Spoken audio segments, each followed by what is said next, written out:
Hello everyone, मेरा नाम नीलमणि कुमार है और आज के वीडियो में हम देखेंगे कि नीट प्रिपरेशन के रिगार्डिंग बेस्ट टाइम टेबल क्या हो सकता है। तो वीडियो शुरू करते हैं। टाइम टेबल बताने से पहले कुछ इंपॉर्टेंट पॉइंट है जो आप डेफिनेटली इस बात का ध्यान रखना अपने पूरे नीट प्रिपरेशन के जर्नी में। फर्स्ट पॉइंट है कि रिस्पॉन्सिबल बनो। अगर आपको सिलेक्शन चाहिए तो थोड़ा रिस्पॉन्सिबल बन जाओ अपने सिलेक्शन के लिए, ठीक है।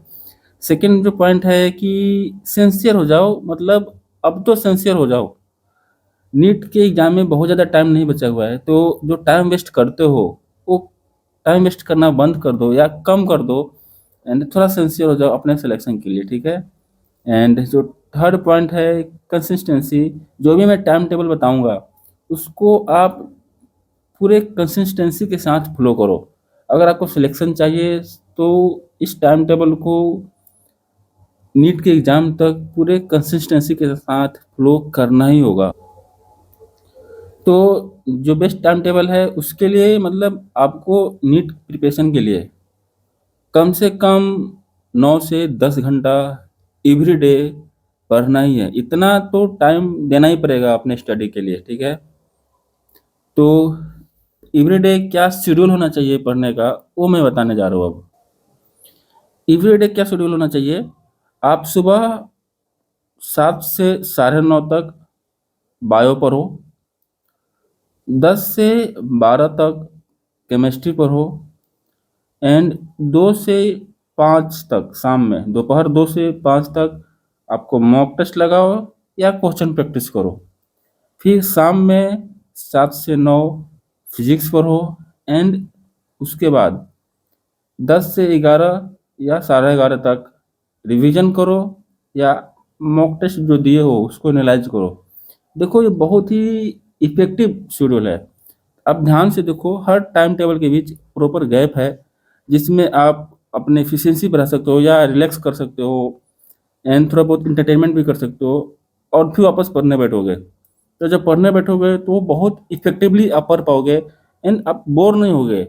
ऐसा नहीं, मतलब बहुत ही इफेक्टिव इसलिए भी है कि आप इसको इजीली अभी से एग्जाम तक फ्लो कर सकते हो। आपको मतलब हेजिटेशन नहीं होगा, बोरियत नहीं होगा कि मतलब कैसा, बहुत रिस्ट्रिक्टेड टाइम टेबल नहीं है, बहुत फ्लेक्सिबल टाइम टेबल है। हर टाइम टेबल के बीच प्रॉपर गैप है जिसमें आप रिलैक्स हो सकते हो एंड बाकी थोड़ा बहुत इंटरटेनमेंट भी कर सकते हो, देन वापस पढ़ने बैठ सकते हो, ठीक है। एंड रात में 12 से 6 सुबह तक स्लीप लेना, ठीक है। कम से कम इतना स्लीप तो लेना ही है आपको। अभी से एग्जाम तक आपके पास कम से कम अप्रोक्स 6 मंथ का टाइम बचा हुआ है। तो इस 6 मंथ को मैं 2 भाग में डिवाइड कर लिया हूँ। शुरू के 3 month November December and January and उसके बाद इस शुरू के जो 3 मंथ है नवंबर दिसंबर एंड जनवरी, ये बहुत ही इम्पोर्टेंट जोन है आपके नीट प्रिपरेशन के लिए। और इस 3 मंथ में आपको क्या करना है? इस 3 मंथ में आपका मेन फोकस होना चाहिए, सबसे पहले सिलेबस कंप्लीट करो। आप सिलेबस कंप्लीट करना बहुत जरूरी है। एंड कम से कम जनवरी तक आपका सिलेबस कंप्लीट होना चाहिए, क्योंकि आप एंड के जो 3 मंथ है ना वहाँ अच्छे से रिवीजन पे आप टाइम दे सको। तो इसलिए सिलेबस मैक्सिमम मैक्सिमम मतलब जनवरी तक आपका सिलेबस कंप्लीट हो जाना चाहिए। इस 3 मंथ में आपका बैकलॉग सारे क्लियर होना चाहिए, मतलब ऐसा नहीं होना चाहिए कि कोई टॉपिक आपने पढ़ा ही नहीं है, बैकलॉग में रह गया। जनवरी से पहले पहले आपका सारा बैकलॉग क्लियर होना चाहिए। इस 3 मंथ में आपको अपने कंसेप्ट बिल्डिंग पे ज़्यादा ध्यान देना है। Physics, physical chemistry, organic, inorganic and bio में बहुत सारे चैप्टर्स हैं जो बहुत कंसेप्चुअल हैं। तो आपका मेन फोकस कंसेप्ट बिल्डिंग पे भी होना चाहिए। एंड इस 3 मंथ में आपको मैक्सिमम क्वेश्चन प्रैक्टिस करना है, मैक्सिमम क्वेश्चन प्रैक्टिस करना है गाइज। एंड क्वेश्चन प्रैक्टिस का जो प्रायोरिटी होना चाहिए वो है, सबसे ज़्यादा आपको प्रायोरिटी फिजिक्स पे देना है, देन केमिस्ट्री। केमिस्ट्री में भी फिजिकल केमिस्ट्री का ज़्यादा क्वेश्चन प्रैक्टिस करना है, देन बायो, ठीक है।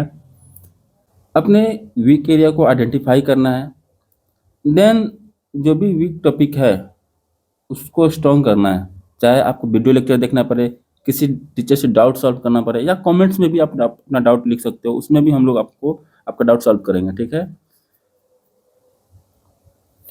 एंड जो लास्ट के 3 मंथ है फरवरी मार्च एंड अप्रैल, ये मोस्ट ट्रिगर जोन है।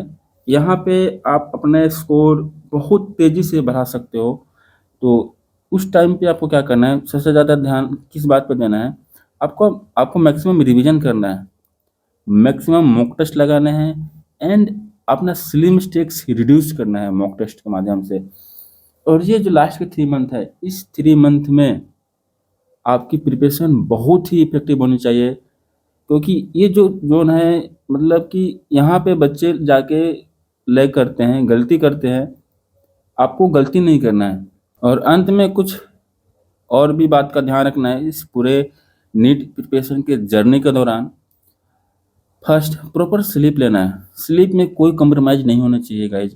एंड अपने हेल्थ का बहुत ध्यान रखना है। बहुत सारे स्टूडेंट का प्रिपरेशन बहुत अच्छा चल रहा होता है और एंड में जाके अपना तबीयत खराब कर लेते हैं और फिर बहुत प्रॉब्लम क्रिएट हो जाती है। तो अपने हेल्थ का भी बहुत ध्यान रखना है। एंग्जायटी का ध्यान रखना है, अगर अपने एंग्जायटी पे कंट्रोल नहीं रखोगे तो फिर प्रिपरेशन इफ़ेक्टिवली नहीं होगी।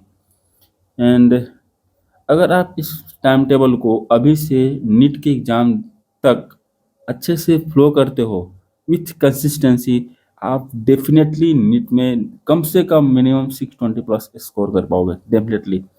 एंड और भी कोई भी डाउट हो आपको नीट प्रिपरेशन के रिगार्डिंग, डेफ़िनेटली कमेंट्स में लिखो। मेरी कोशिश रहेगी कि इस पे एक वीडियो बनाएँ। Thank you.